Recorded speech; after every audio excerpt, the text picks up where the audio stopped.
This rare film footage, buried in an archive for more than 6 decades, shows one of the mighty vessels sliding down the ways into the Savannah River in 1944.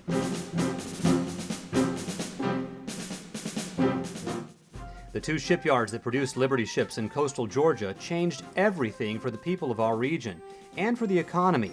Southeastern Shipyard in Savannah and J.A. Jones in Brunswick were overnight economic powerhouses, each employing more than 15,000 people at their peak.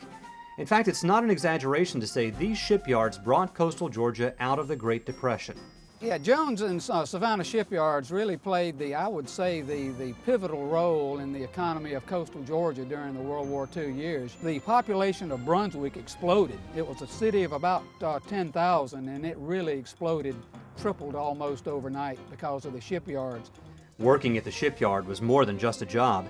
It was a way for people who could not shoulder a rifle to still play a hands-on role in helping to win the war. Women, the famous Rosie the Riveters, were no exception. Even though she was just a child when she helped launch the SS Crawford Long on New Year's Eve 1942, AUDREY PLATT, then Audrey Dunn, still has detailed memories of the event. I do remember really being terribly excited by the whole thing, because the idea of christening a ship and having huge red roses and going out to this mysterious place with all these people, we'd never seen people like this before. I think a lot of people felt that way. It was sophistication coming to what we thought was the rural South now. People don't think of Savannah like that now, but then it was like magic. The Savannah and Brunswick yards cranked out just less than 200 vessels in no time, an average of 1 every week per yard. And they were far from the fastest yards in the nation. Builders here even volunteered to work on Christmas without pay, just to make sure the ships were finished in time. That kind of output required round-the-clock work by laborers like Robert HAYMANS of Richmond Hill, who was a welder at Southeastern. Well, they had 6 ways built for ships.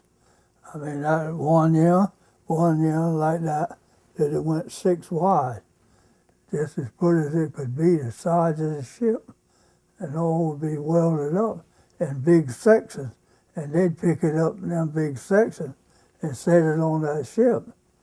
And just about every week a ship went out of there, and one place or the other.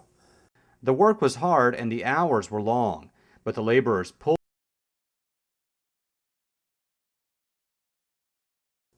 No, it was something you had to do. I mean, to get that ship going. The Liberty ships are history now, and the yards that built them here in coastal Georgia are long gone as well. But the legacy of these great vessels lives on today, both in the thriving ports here in Savannah and Brunswick, and in the free and prosperous lives that we all enjoy as Americans, thanks in no small part to the role the Liberty ships played in winning World War II. Thanks for joining us for this episode of Coastal Connections. I'm Michael Jordan. I'll see you next time.